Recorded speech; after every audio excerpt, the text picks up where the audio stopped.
Dennis Hanwell is the Mayor/Safety Director for the City of Medina. That's important. He's been the Chief of Police for the City of Medina for over 12 years. He has over 35 years of service with the City of Medina and over 37 years of law enforcement experience. Dennis has an associate's degree of criminal justice from the University of Akron and a bachelor's degree in criminal justice administration from Tiffin University. Dennis has served as the president of the Medina County Police Chiefs Association for 11 years. Dennis has articles published in national criminal justice periodicals and has been a speaker at previous Ohio Attorney General conferences, safety community conferences, and public safety director conferences. Under his tenure, the City of Medina Police Department has received both state and national recognition for various community policing initiatives. Those initiatives are now implemented citywide under a community-oriented government model. Dennis has been married to Chris for over 40 years. Congratulations to both of you. They have 2 adult children, Jonathan and Nicole, and 1 grandchild, Madison. While this is a great testament to Dennis's commitment to the community, my exposure to him over just the past 2 years has been phenomenal. If you've noticed in some of the things that have been flashing up on the screen, Dennis is out and about. He is everywhere that new businesses are opening up, things are happening around the square, both good and bad. Dennis is there or is in contact with his people. He has done a great job in merging all of the departments together to act as one. It's a goal that I've actually sort of tried to mimic in my own organization, that you no longer will hear "not my job" from anybody at the city, and hopefully no one at Insight either. He's done a great job where it doesn't matter whether you're in the Parks Department and you see something going on in a different department, you jump right in and take control of it, or and try and help out in any way that you can. So without further ado, Mayor Hanwell. Thanks.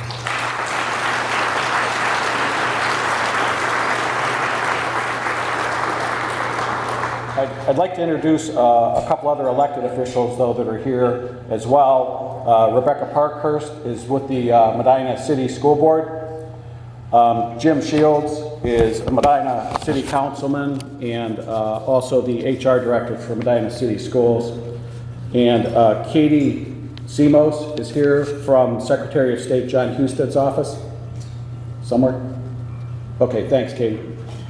And I thank you all for being here. I'd also like to recognize my department heads that are at the table on the far left here, for the most part. And what you're going to hear about is day in and day out. This is what they do. I try to give them the flexibility and the latitude to make decisions, to run the city the best way that they can, and you're going to hear some examples of that today. And then last but not least, at this front table here, are a number of my family members. My parents, Bob and Nancy Hanwell, my in-laws, Steve and Joanne Pesho, Chris's folks, my aunt and uncle, Elaine and Carl Cobbs from California, and my son, a proud employee of Sandridge Salads, next to my wife. And as Mike said, Chris and I celebrated on August 26th, 40 years of marriage. But really in public service, that's like dog years, you know?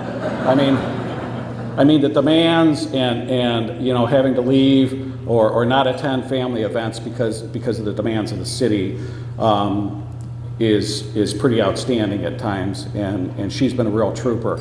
But not just while I've been mayor. When I first joined Medina Police Department, I took a 40% pay cut to leave the private sector and get involved in police work. And then I did okay when I was promoted to sergeant lieutenant, but then I took another pay cut when I went from lieutenant to chief. And that's because, of course, when you become on a salary position, then you lose comp time and overtime and all the other benefits that the others get and you don't now. And then I took one last final pay cut when I went from the police chief to mayor. So many of you may be wondering what's wrong with this woman, but she's been a real blessing and has stood by me throughout it all. So we're going to get started. On June 12th, I was walking, which is normal for me. I walk around the grounds of City Hall, through the parking lots, public parking lots, up to the square, just to kind of keep an eye on how things are looking and what's going on. And as I'm walking through the lot, most of you will be familiar with this, between Porter's Shoes and Sully's Patio, there's a young girl, I'd guess her to be 15, 16, and you could just tell by looking at her. She had this spring in her step, and she had this big smile, and she was excited. I had no idea about what, but she was very excited. And she's approaching a car that's backed into a space near the center island there, and her mom is there on the phone when she gets in the car. I won't say any more about that. She gets in the car, and with the windows up, I can hear her say to the mother, "I got the job." And her smile seemed to take up the entire front seat. That's how excited she was. And it was a visible reminder of me of what we as a city do day in and day out to make this community, and what you all do, owning businesses here, to make this community viable for people to live and work and visit here, which again provides jobs for these folks.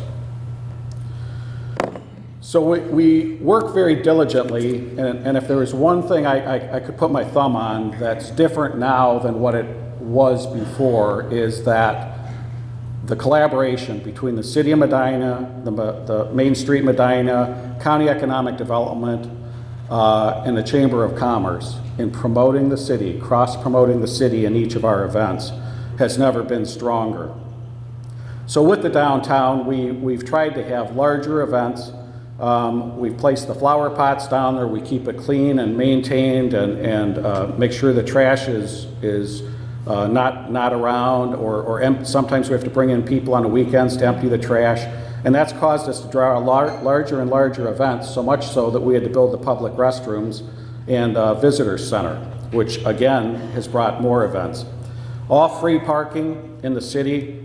The city in-kind services, we regularly sweep the streets with the street sweeper, paint the spaces, close roads for events that need Broadway, the Christmas lights, staffing on weekends, and all of these things together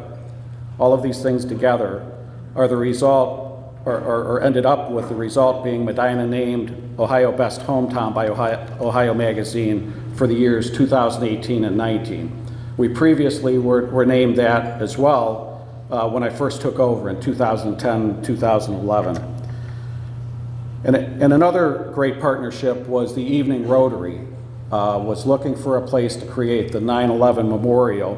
And when we offered them land next on the south side of the fire station there behind Regal Cinema, it was the perfect location. We had parking lot there, we have restrooms there, we have a meeting room. If students want to come from the school to see the memorial, we have a pavilion, but if it's not conducive outside, then they may also use the fire station. So it was all around worked out well. Another major partnership that we have is our partners in healthcare. Dr. Shoebridge and some folks from Medina Hospital are here. The Healthy Medina program that was implemented in the city, Medina City Schools is taking part, the City of Medina is taking part, has been a real blessing to us. We saw a 0% increase in 2017 of the healthcare costs for the City of Medina in 2017. 2018, we saw a 7.5% reduction from what it was in 16. That's unheard of today. That's beyond the norm, beyond the state averages, and I attribute a great deal of that to the Healthy Medina program and people getting a hold of their health issues, getting them corrected, seeing a doctor if they hadn't seen one for a while. We also partner with the hospital in training our police and fire staff to respond to EMS calls. In fact, the ER doctor has to oversee all of the medical operations, whether they're done by a fireman or the medics. So the doctor has to approve all of our protocols. But we switched and began carrying AEDs, thanks to a donation from the hospital, in every police car, instead of a sergeant having one, because if the sergeant's not available and that AED is needed, those minutes can be critical. So every police car has an AED, and it's the same exact AED that LST uses. And this is the advantage of that. LST is able to just unplug our leads, plug it into their machine, give us new patches, so when that officer leaves that call, if the very next call he needs the AED again, he's already restocked.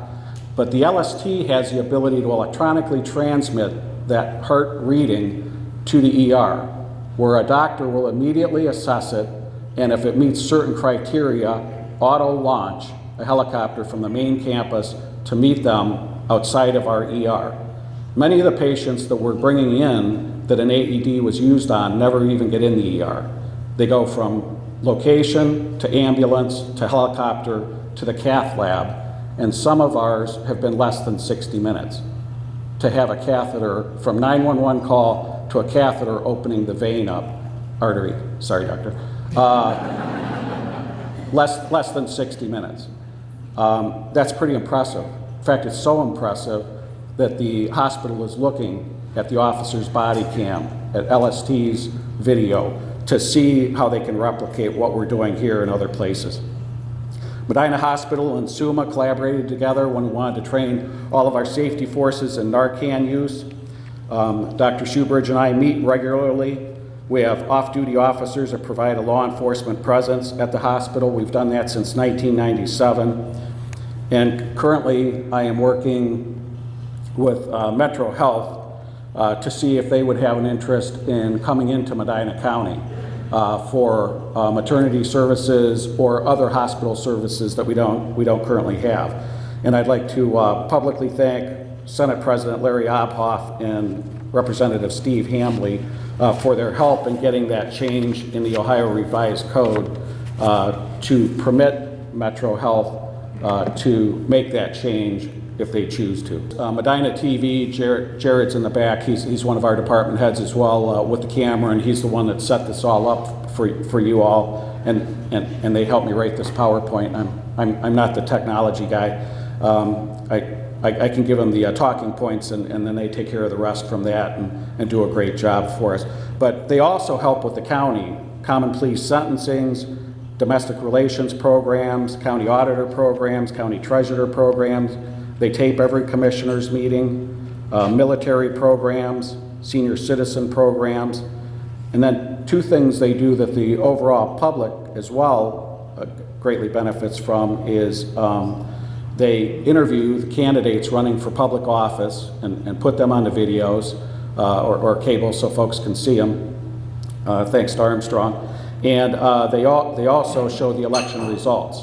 Right from the Board of Elections, they have folks updating them throughout the night into the early morning hours. Economic development, we work very closely with Medina County Economic Development Committee on such programs as Made in Medina County Expo, Made in Medina County Day, joint business retention and expansion visits, JED projects, and monthly County Economic Development Committee meetings. The sanitary engineer for the county serves on the City Economic Development Committee, and I serve on the County Economic Development Committee. So there's a lot of cross help and support for one another. Engineering, our engineer's not here today. Pat Patton does a great job for us, but the county handles our sewers in the system in the city of Medina and have under a contract for a number of years. They also cooperated with us in doing emergency connections so that we don't run the risk of having a sole provider in Avon Lake not being able to supply us with water, and then as our tanks begin to deplete, the county has the cross ability to hook to Cleveland water as well as Avon Lake water, and we have the ability to hook into the county system so we get the benefit that they get from Cleveland water. We also try, you may not believe this because I know this has been a rough construction summer, but we try to coordinate our road closures with the county's road closures, so that we're not adversely affecting each other, because if we don't have that communication, they're closing their road thinking they can come into the city, and we're closing ours thinking they can go to the county, and in the meantime it's a parking lot. So we're doing our best to fix those and coordinate amongst each other. At our rec center, the county employees are provided reduced corporate rates. It's also a polling site for the Board of Elections, and we try to use the building as much as we can cooperatively. In parks, we lease Lake Medina and the walking trail to the county parks. We try to promote what's going on in the county parks, and they cross-promote what we're doing in the city. We've borrowed their truck, county soil and water, county highway engineers. They have a high enough truck that we can change the light bulbs on our ball fields, and the city does not have a truck. If you go to other communities, every city would have that truck. They wouldn't share equipment. Here we've tried to work together where we have some things that they can borrow and use, and we do the same thing. We've had trainings collectively between the county and the city for electrical hazards and line clearance. We've helped them with tree plantings, tree recommendations. We work with the bicycle transportation group for the interconnection of the city trails and the county trails. With police, we have a full-time officer assigned to the Medina County Drug Task Force. We assist with the Medina County Explorer program. We assist with the Medina County PAL program. There's a great deal of mutual aid between the city, the sheriff's department, the townships, as well as the highway patrol. We have a county-wide detective task force if there was a major crime occur, rather than have one department have to investigate it. By having multiple detectives from a variety of jurisdictions, it gives a better work product. The animal shelter takes animals from the city. The Medina County OVI task force, we have an officer that takes part in that, and a criminal interdiction team. And let me just mention, Chief Ed Kinney is in my far left, your far right. Chief Kinney took over October 25th of 2017. So we're closing in on his year here. But the chief in the last 10 months has done more to bring back community policing in our community than has been done in a long time, including adding a K-9 unit. Chief, I just want to thank you for your efforts in that regard. And then last but not least, Mr. Coley's service department. The city and the county share maintenance costs of the parking deck at the Common Pleas Court. Our maintenance staff and their maintenance staff work together on projects. Again, the sharing of equipment, the sharing of staff. Maybe they don't have the piece of equipment to get the job done, but we do, and vice versa. Maybe we usually have the equipment, but we're out today. That's how it always happens, right? So if they have the part that we can borrow, we have a good enough relationship that we can do that, and then when we get our stock back in, then replenish it. Nino serves on the county transit committee for the county buses, and I am presently serving on the Medina County Facilities Committee that was started by Commissioner Bill Hudson, and we're looking at additional collaborations between the city and the county. The main one of interest to me and hopefully you, because it's going to save taxpayers dollars, is to build a combined common pleas and municipal court behind the existing common pleas courts, and we can share security, share parking, share meeting rooms, rather than us both creating our own. Again, trying to use the dollars more efficiently. Working to help businesses grow. Commercial and industrial, again, this makes us unique in the city of Medina. If somebody, and I changed this shortly after I took over, if somebody has a business in Medina and they want to talk to us about expansion, I don't make them come to City Hall to meet with the City Hall staff. And I don't make them meet department by department by department.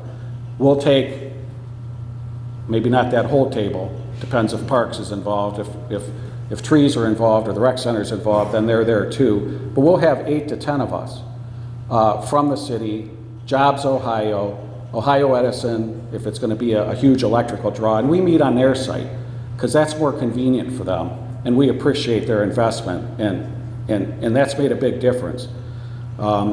We do after hours. Dan Gladish is here as our building official. Dan will come in on a Saturday if he needs to. He'll come in at 5:30 or 6 in the morning if we need to keep that project moving.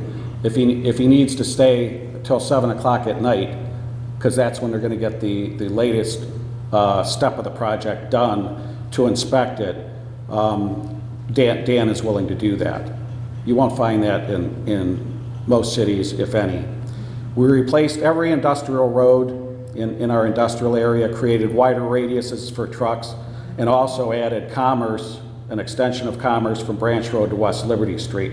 And what we're doing now is we're getting permission from ODOT. We have one, I'm working on the second, but we're going to try to intercept the trucks heading northbound on State Route 3 at 162 and post a sign, Medina Industrial Park, and send them west on 162, and then Lake Road and 162, send them north. That avoids all of those trucks on the square. The other thing we're looking to do is add a mast arm where the county parking deck is to direct the trucks to the industrial park straight out 18 instead of trying to go around the square and then turn right on Smith or right on Lafayette. The advantage of that, and then we bring them in commerce at the way station. The advantage of that is the less time we can keep the trucks. We need the trucks for commerce, no doubt about it. Our businesses, our industry, we need the trucks. But we're trying to make it more convenient for them as well as cut down on the congestion. So those two things are going right now. At the railroad, we used to charge $17,500 a year, and we had 3 corporations using the railroad, and then the city was also a user. And we found out that our reserve was up greater than about $300,000. And we didn't need $300,000. In an average year, normal repairs that we make are somewhere in the area of $65,000, $70,000. So why would we charge people that amount of money and keep building a reserve that the city doesn't have or doesn't need? So what we did is for 5 years, 2013 to 2017, we cut that amount from $17,500 to $10,000 a year. Now they still pay a per car fee, and it depends on what they're hauling, what that fee is. That's all negotiated in the contract. But we saved them then $7,500 each year for the last 5 years. Well, then we got together again to negotiate the contract for 2018. And guess what? Reserve's still $300. So they were pleading, the corporations were pleading with the city, can we keep it at $10,000? And I told them, why don't we make it 0 for 18 and 19, and then we'll get back together. We may have to go back to 10,000, but if we're still at 300, for that matter, if we're at 200, then we'll continue to waive it until the fact that reserve gets down closer to $100,000, so we have a little bit of flexibility. Decisions like that, from a municipal standpoint, working with businesses, are like what one Carlisle Brake and Friction to close their Oklahoma plant and build the plant expansion here in Medina and create 100 jobs here for us. And they asked me at the end of the meeting, we met with them, and then they went away for 2 months, and then they came back to say they were closing Oklahoma. They wanted to know what was different with the city. And when I shared with them what we did with the rail users, and I said, when you're talking to those other 2 cities, ask them if they've ever done anything like that. And when the president of Carlisle Brake and Friction came to meet with Kimberly and I in Bethany again, he said, Mayor, you're right. Nobody's ever done that because it doesn't happen. Those are the different things that we're doing in Medina. Decisions like that have also caused Sandwich Salads and Drug Mart that are both represented here to continue expansions in the city of Medina, and Fire Decks this year doubled their size. literally doubled the size of their operation in the city of Medina. In 2017, this is an interesting statistic, 2017, our total investment, both commercial and industrial, was $116 million in buildings and equipment, $116 million. We thought we had a good year in 2017. We thought we had a good year in 2016 at $37 million. You could see the difference between those 2 years. And those investments also created almost 500 jobs in the city of Medina. When I was still with the police department, we had the fairgrounds explosion, had a number of deaths, had numerous injuries. We had, with the help of the hospital and LST, we had ambulances, 8 at a time, staged, and others coming from a broad region. We had 4 to 6 helicopters, 2 on the ground and 4 waiting to take the next patients. To take a serious incident like that and as a team manage it, work your way through it, get the people the care they need, let the families know where their injured or deceased relative ended up is no small feat. But I'm proud that the city worked our way through that. January 8th, I come into work, 2014, January 8th, 2014, I come into work and find out our water tanks are going down and there's no way to get water into the inlet at Avon Lake. There's not a book for that. There's nothing you can look up on the internet to say, how do you fix this? So Nino, Pat Patton, the county engineer, working with the folks at Avon Lake, kept looking at, what can we do different, what can we put together, and we ended up laying cross-connection hoses above ground, they're permanent now underground, hooking to the county system, and then we put a fire truck up on the north end of town across from the old Kmart building there, because their hydrant and our hydrant can connect to the Cleveland water system. We use the fire truck because it could increase the volume that we could pump and get those tanks back into a safe order. And it was not only for the boil alert factor. We had to boil in the city because obviously the fire truck is not sterile. But it's also that you lose your firefighting capabilities. If you don't have enough pressure in those hydrants, then if, God forbid, you have a fire, then you're not going to be able to handle it. So again, another great example. In February of this year, February 19th to be exact, a holiday, we had the building collapse on just south of the square there, Gardener's Cottage. We had to evacuate a number of businesses because we weren't sure, what all was going on with that building. We had to get the utilities all shut off so that we didn't have gas leaks and electric igniting it. And again, worked our way through it. And then last but not least, on July 13th, just a couple months ago, we had a 6-inch gas line punctured at West Smith and South Court Street. And I took some heat on social media. I don't think a lot of social media. It's a good way to communicate with people, but it's also a good way to spread a bunch of false information and rumors and innuendo and those type things. But I took some heat on social media because I didn't have the officers directing traffic soon enough because they were busy evacuating people in the blast zone for a block and a half surrounding that. And I told those folks then, and I'm still of the opinion now, that getting those people to safety was much more important than you sitting at a traffic light for a while until we could get the traffic control officers there. And we'll continue to do things like that. Working with small businesses, we have combined ribbon cuttings with Main Street. Mike has attended those with us. The media usually comes along, which is good because that you have a new business start and you've got everything you own is invested in it, and you're doing everything you can. So the city wants to try to help as best we can to promote them. So a number of our department heads, council members, if their schedules permit, we all try to attend those, even our elected officials from the state. Katie attends from John Husted's office. Senator Obhoff will attend if he's available, and Representative Hambley as well. We have a showcase at the city hall there, a glass showcase, and we've permitted new businesses to promote for 30 days, 45 days, promote what they have to offer there. Again, just trying to open up another opportunity to give them some exposure as people come in and out of City Hall.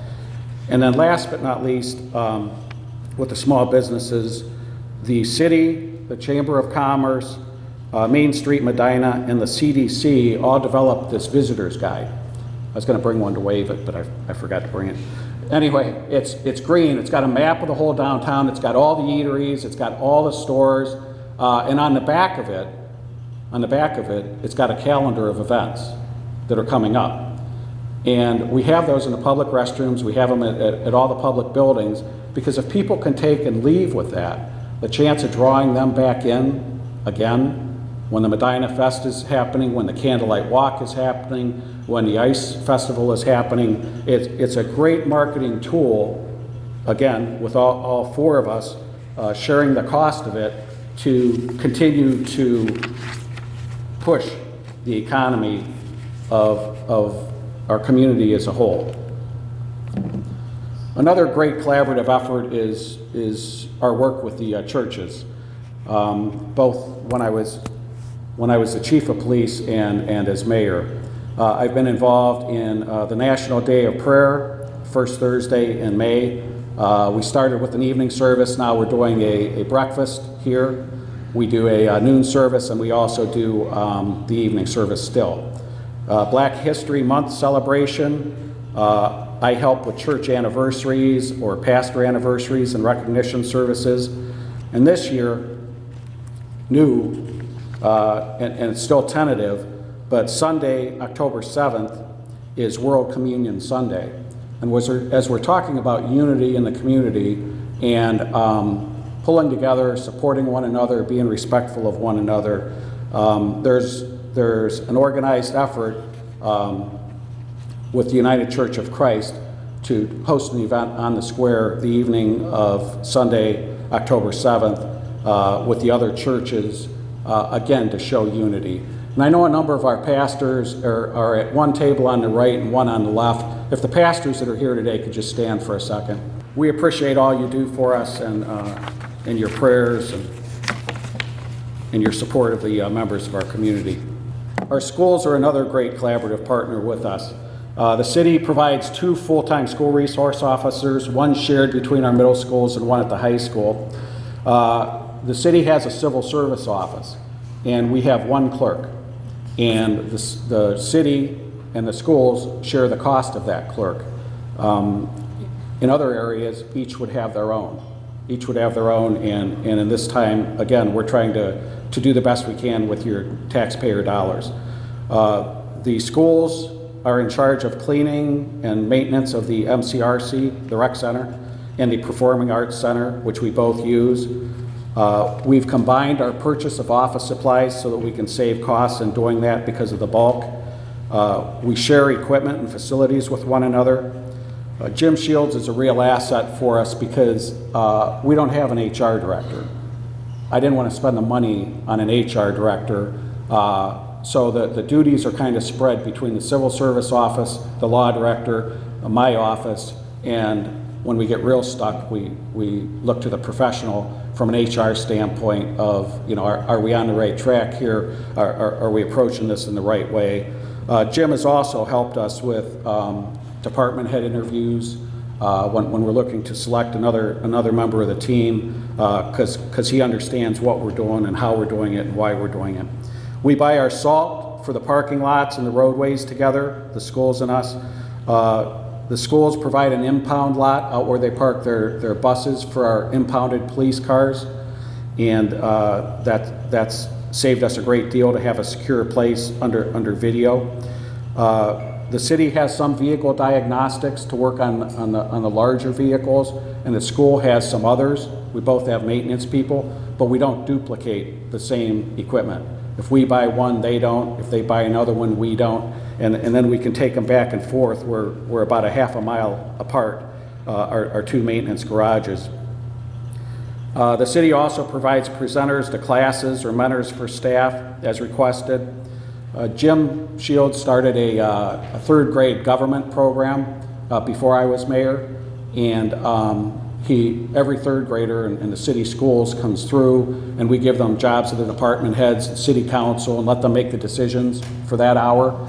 And I assist Jim in doing that. We've continued that third grade program. The city owns a house at the little driveway across from Woodland Drive, across 3 there. It's called the Bowman House, and we permit the schools to use that because the house is very conducive for their special needs students. And the school staff serve on the City Economic Development Committee meeting. We share baseball and softball field maintenance. Some of the fields are on school property and they let us use it. Some of them are on city property and we let them use it. When we go to replace computers, in fact, we were just talking about this about a half hour ago before I left City Hall, sometimes the schools have a use for those computers. Instead of us sending them to get rid of government property, you have to send it to auction. And rather than us auction those and get pennies on the dollar, we give them to the schools, and the schools can use them for their programs for another period of time, and then they go to auction and get the pennies on the dollar. But at least they get a number of years use out of them. Then we had diversity training for city and school staff in 2016, and the schools have also collaborated with the city to create a disaster recovery computer model and room, so that if we come in one day and City Hall isn't there anymore, we're backing up to a computer system over at the high school and can fire those things up and get the city back on its feet. The hardest part of that, you wouldn't think so. The hardest part of that is trying to get Frontier to transfer the lines from this address to that address. They can't do that with the switch. They have to physically come in and unplug it here and plug it back in there. We're hoping their technology improves shortly, so we can fix. That's the only link. Working with our senior citizens, we have a senior snowplow program that we offer to them. Love Medina Community Service Day is where churches will organize a group of churches, and they'll go out, maybe pick up leaves, paint a fence, put shingles on a outside shed. Another thing that we do for our senior citizens, sometimes seniors, sometimes disabled, people will ask you, well, why don't you privatize sanitation? If Adam Frederick was here, I'd look at him when I said this. Why don't you privatize sanitation? You guys could send a slew of money if you did that. And the reason we don't privatize sanitation is that you lose the customer care. So we have a number of our residents that can't get their garbage cans out to the road and can't get them back up to the house. Our garbage men will do that. They know which houses they are. They're on the route. They do that same route every 7 days, and they take care of those folks. I can tell you right now that if we contracted for a service like that, that service would go away, and those folks would have to find other means to help themselves deal with that. And then just this year, 2018, we began financially supporting the senior meal program through the Office of Older Adults, and we thought that was important for our senior citizens. Friends of the Cemetery, the city has a strong relationship with the Friends of the Cemetery. The new administration building that you see out there on the very east edge of the property at Spring Grove Cemetery was built collaboratively with the city and the Friends of the Cemetery.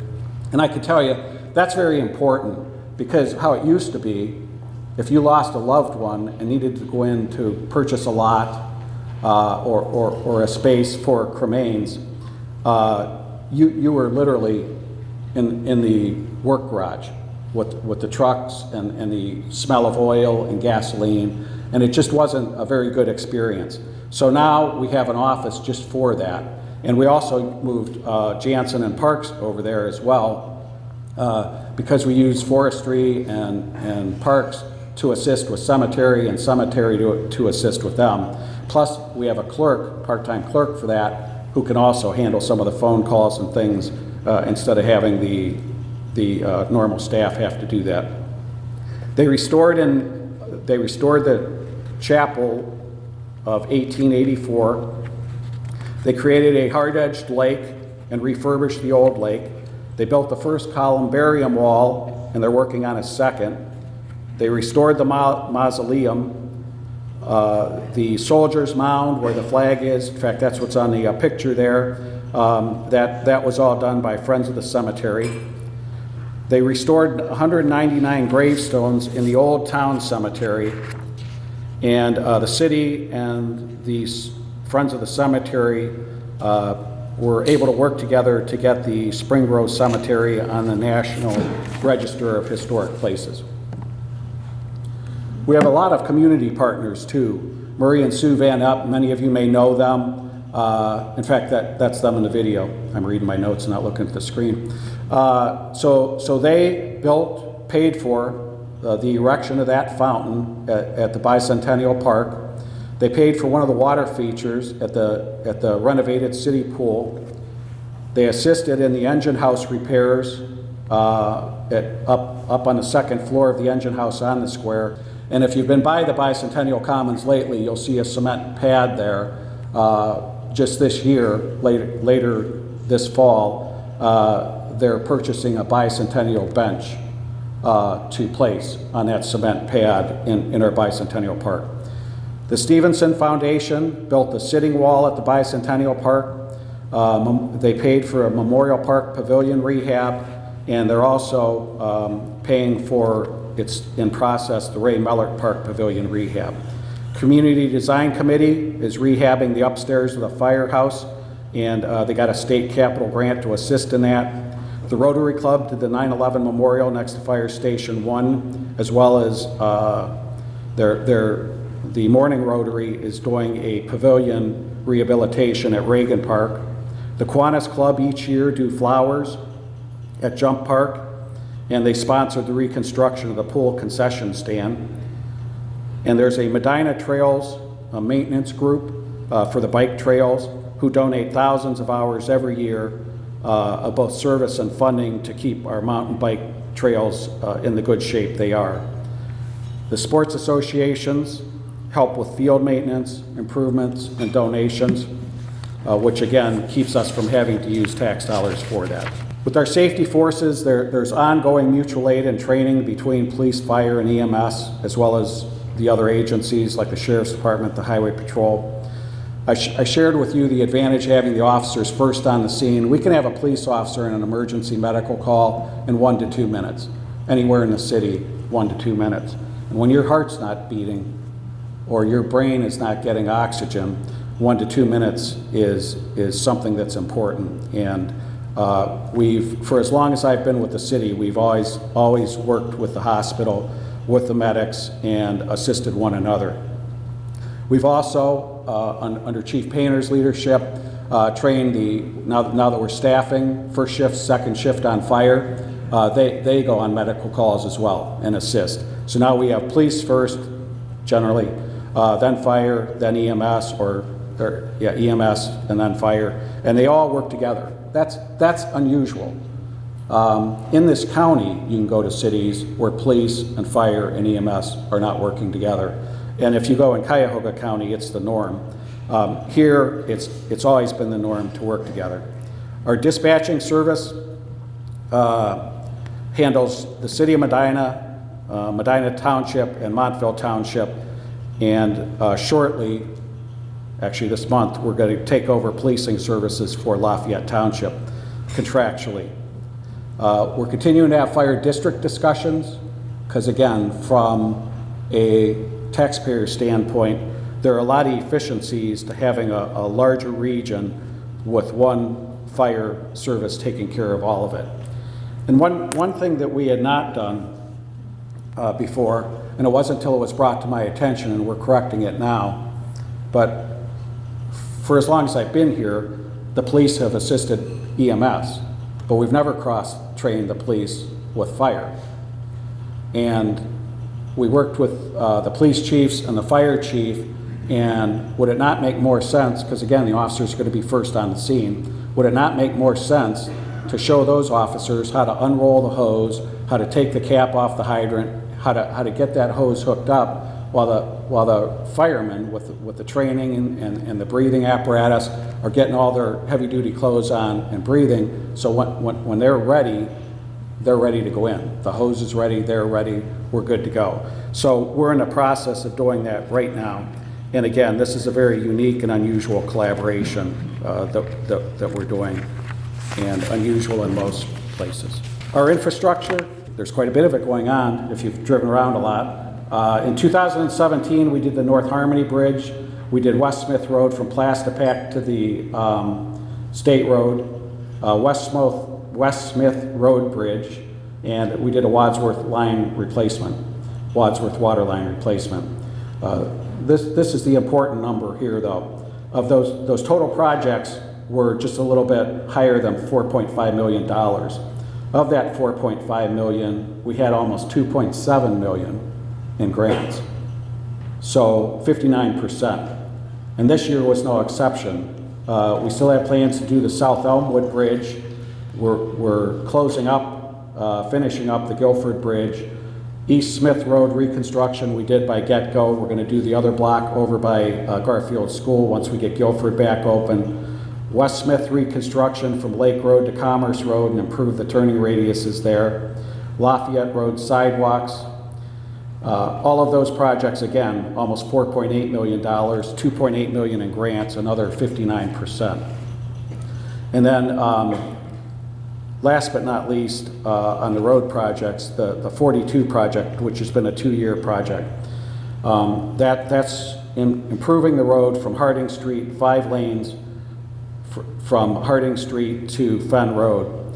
And it's going to be completed here probably in the next 30 days, 30 to 45 days. This one is even more impressive, and that's the reason I separated out this one project. That project alone was over $31 million, but 28.5%, or $28.5 million was grants. So that whole project that you see up there was 91% outside dollars from the city of Medina. Now it's your tax dollars. It's your tax dollars going to the state and coming back. But the problem in a lot of cities is they don't have the matching dollars to get the jobs done. And if you don't have the matching dollars, they just keep working their way down the list. The fact that the city has the matching dollars and the financial ability to match is what's permitting us to do many of these projects. So the city's bicentennial, if any of you had a chance, we had the NASA exhibit trailer down here for people to walk through to see moon rock and different outfits for the astronauts. Again, talking about collaboration. Ohio Edison, when we picked the location there, they needed a good flat surface. They needed no cars around it, so there's no chance of damage. Ohio Edison volunteered their time to come out and hot wire from the overhead wires down and into their connection for us.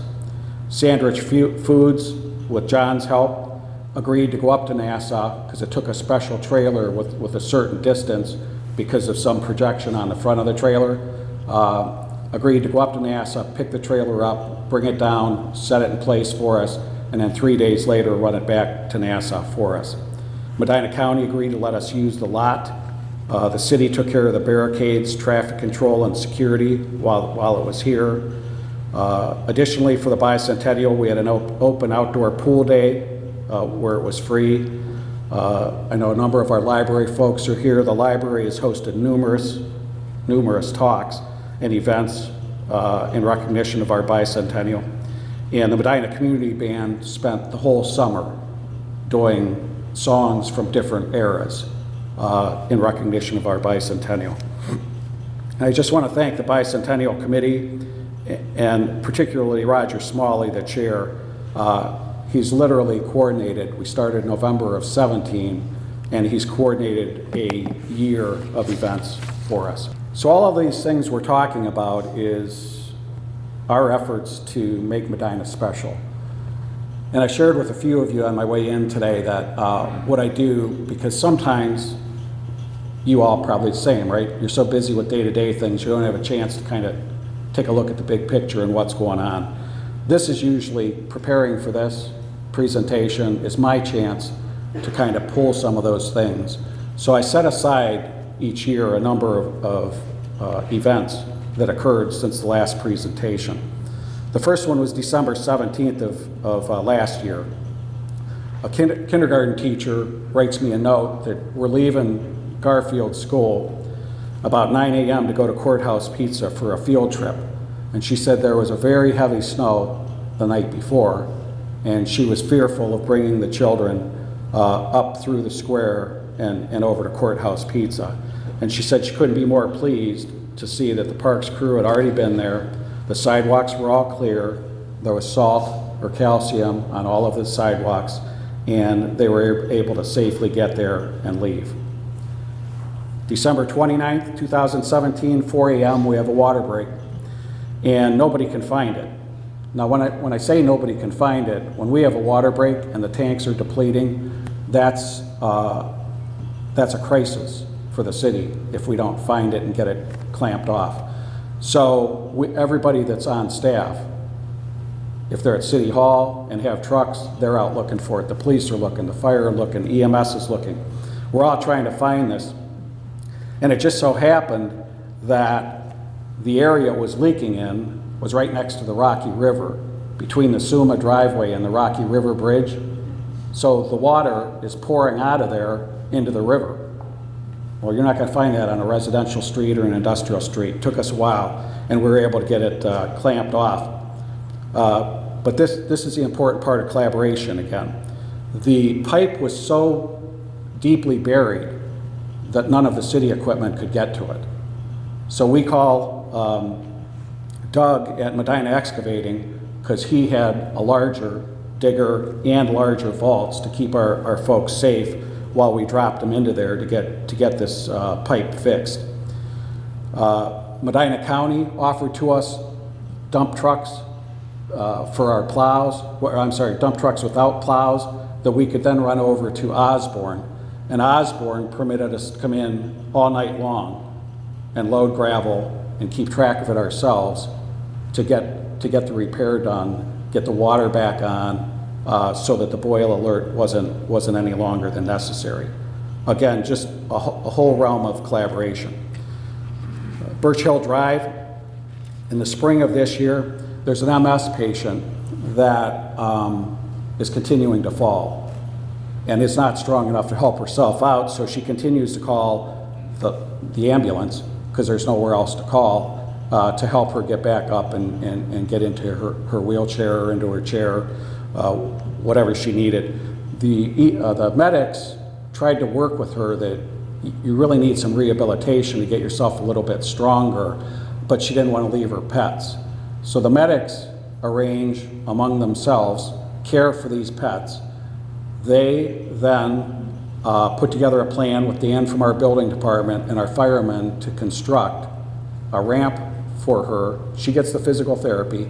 They construct a ramp for her. The supplies are donated by our local Home Depot here. They also cleaned up a lot of the clutter. There were things that she was falling over because she didn't have the strength and the ability to clear paths for herself. They're now working on trying to get a lift chair because she's got an upper floor as well. That's not quite done yet, but this is the important thing. There have been no calls for assistance at the home since the intervention of EMS, the building department, and the fire department. And that's pretty special.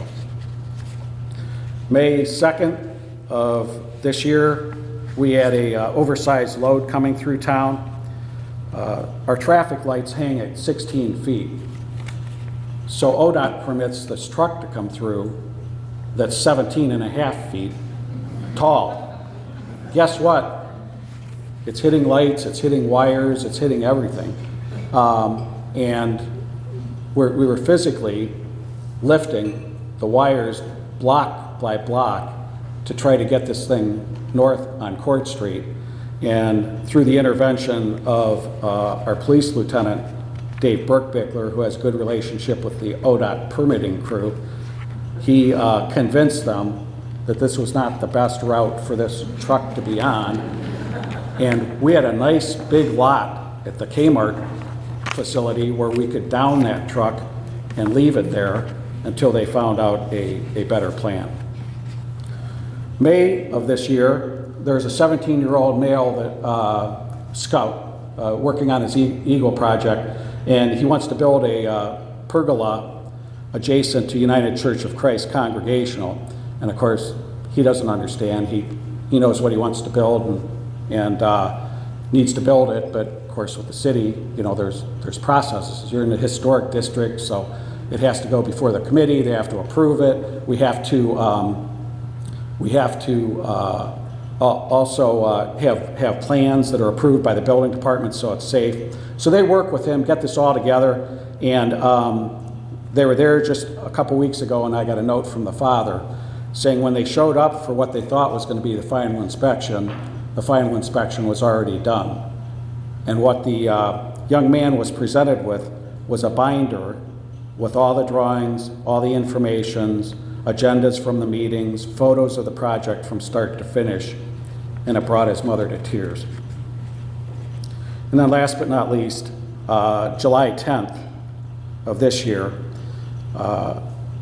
a mother wrote me a note that her young daughter, 2-year-olds, this is 2-year-old swim lessons, her 2-year-old daughter is at the outdoor pool, and the other participants didn't show up, and how special the instructor was with that daughter who's pretty timid, in gaining her trust, getting her over her fears, and she thought that took a lot, so I sent that email over to Mike Wright. But then more importantly was that swim lesson was from 6 to 6:30. At 6:30, one of the other class participants shows up because they went to the rec center instead of to the outdoor pool. And the young lady apologized with the child, said, you know, I'm sorry, we were at the wrong place. So Emily, the instructor, stays the extra half hour to do the second child. These are things that make Medina special and me proud to work alongside our staff day in and day out. So Roy Lehman, many of you may know Roy. He's been in town for as long as I know. He was one of the co-owners of Bennett Lumber, and he works with the Morning Kiwanis. So on June 29th of this year, he stops up to get the key for the parking deck because they store their ice cream in a refrigerator there, so they don't have so far to haul it for the events on the square. And he had a grandson visiting from out of state. And as he's walking him from the glass doors at the back of City Hall to my office to get the key, he tells the grandson several times, best mayor ever, best mayor in the country. He's talking to the grandson about the community collaborative model that we do here, informing him of what we do different here versus the way it's done in other cities. And I was impressed with that it's made enough of a difference in the community that the community is sharing how we're doing it versus the city sharing how we're doing it. It's not about me. It never has been, never will be. But what it is a collaborative approach to government that's promoted and shared by all of our staff and our constituents. And it's my honor and blessing to serve all of you. Thank you.